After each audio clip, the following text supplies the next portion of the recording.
some narrations, the Prophet sallallahu alayhi wa sallam informed us of the fact that it is a sky that is balja. And that is to say that it is a sky that is bright, resembling the sky when the full moon is present within it. But there is no full moon, since the full moon occurs the 14th, 15th of the month. But this latter part of the month, the moon is waning, and so it is going back to becoming a crescent. And so the moon is not full, but the night, the sky itself resembles the night that has in it a full moon, such that many of the stars are not visible because of the brightness of the sky. And this is one of the sound and authentic signs of Laylatul Qadr. As far as the sky is concerned, then there is a sign that is manifest after Laylatul Qadr in the morning when the sun rises. And that is that the Prophet sallallahu alaihi wasallam, he said, إِنَّهَا تَطْلُعُ يَوْمَئِذٍ لَا شُعَاءَ لَهَا لَا شُعَاءَ لَهَا. Indeed, the sun will rise in the morning or the following morning of that night having no rays. And some narrations mention that it rises like a bronze disc until it is a fair way into the sky, then the sun begins to shine. But initially, it is a bronze disc, a very orange disc that has no rays. It is easy to look upon, easy to observe. And the people of knowledge, they mention that the reason, or one of the reasons, the sky in the morning or the sun rising in the morning doesn't have rays is because the angels are ascending back to Allah Azza wa Jal and back to the heavens. And so it is the ascent of the angels that prevent the rays of the sun. This is a statement that some of the people of knowledge mention. And Allahu a'lamu bis-sawab. Likewise, from the signs of the night is the tranquility that is present upon that night. Remember, Allah Azza wa Jal mentions in Surah Al-Qadr, Salamun hiya hatta matla' al-fajr. That indeed that night will be salam. Yani it will be peace. That is a peaceful night.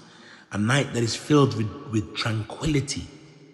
A night that is a beautiful, tranquil night. And so within the surah, Allah Azza wa Jal mentioned some of the signs that we've mentioned. تَنَزَّلُ الْمَلَائِكَةُ وَالرُّوحُ فِيهَا بِإِذْنِ رَبِّهِمْ مِنْ كُلِّ أَمَرٍ سَلَامٌ هِيَ حَتَّى مَطْلَعِ الْفَجْرِ.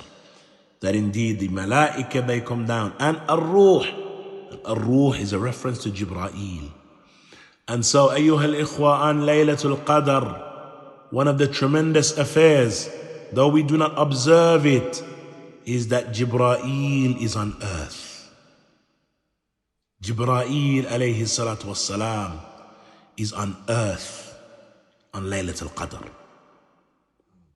Likewise, we have that which is related to the fact that Laylatul Qadr is a night that is resembled by the Messenger sallallahu alaihi wasallam to the nights of Tihama.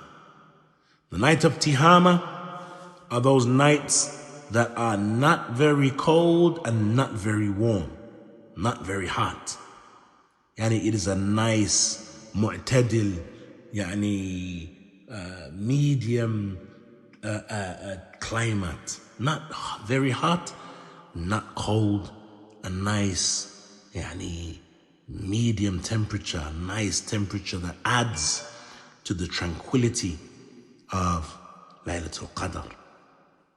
From the virtues of this night is that Allah Azza wa Jal has revealed a surah kamila concerning it, a complete surah concerning Laylatul Qadr. That is, of course, Suratul Qadr. Likewise, we have, as we mentioned previously, this salam and this aman, this salam that is present on the night. And similarly, from the great virtues of Laylatul Qadr is that it is a great night of maghfirah, a great night of forgiveness of sin.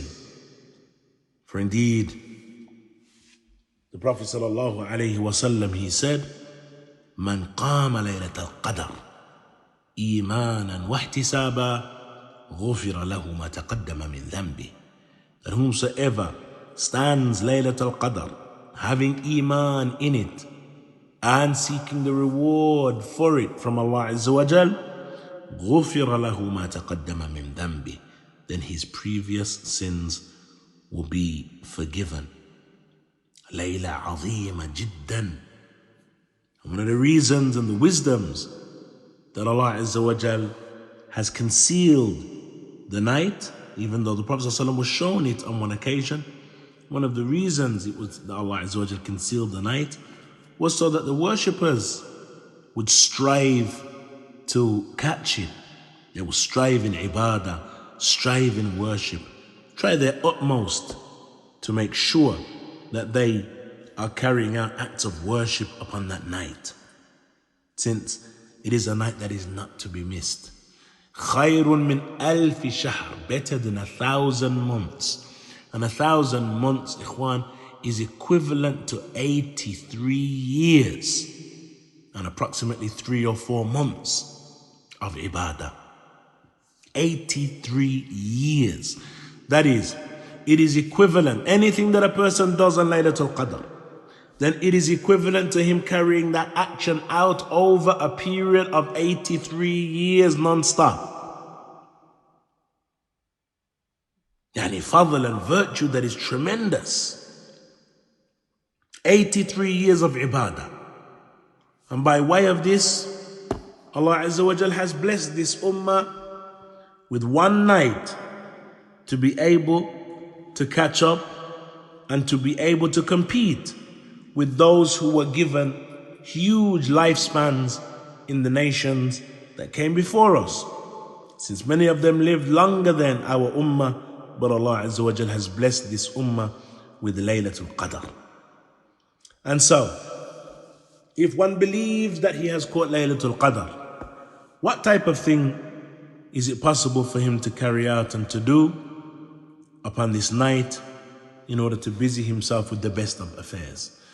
From the acts of ibadah that one may carry out on Laylatul Qadr, of course in every night of Ramadan, but in particular if one believes that this is Laylatul Qadr, is reciting the book that was revealed on this night.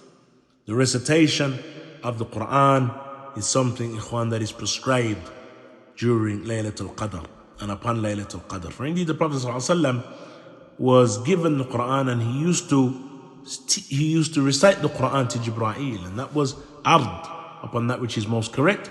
The Prophet ﷺ, he would recite it to Jibreel, and Jibreel, and he would listen to his recitation, and they would study the Quran in this manner.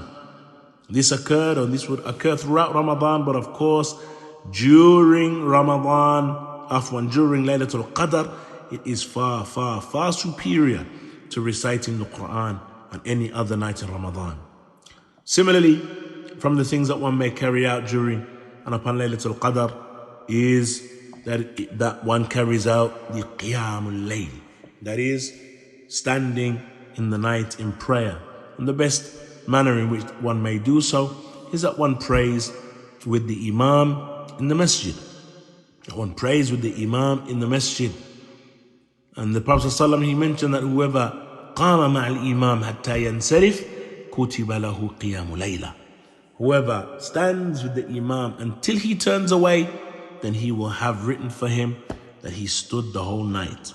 And so the affair then of Qiyamul Layl is something that is prescribed throughout the nights of Ramadan, but on Laylatul Qadr it is even more pressing, it is even more important that a person spends his time upon that.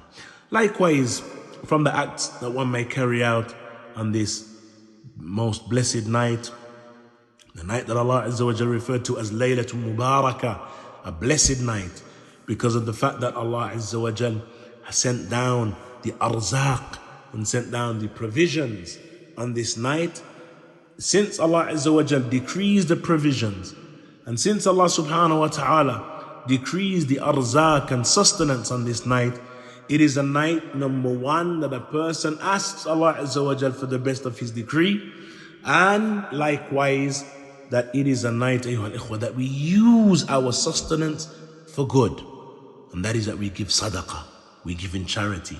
This night, ikhwan, is from the best of the nights that a person may give in charity, and thus his charity is multiplied over the period of 83 years. It is like giving that charity over the period of 83 years. This is a night not to be missed. Likewise, from the affairs that a person may carry out on Laylatul Qadr is that one may perform i'tikaf. I'tikaf, ayyuhal ikhwa, is something that may be done on just one night. Yani, it is not a condition that i'tikaf is done over 10 days. In fact, the people of knowledge, they mention that the shortest period of i'tikaf may be a few hours or an hour. Yani, that a person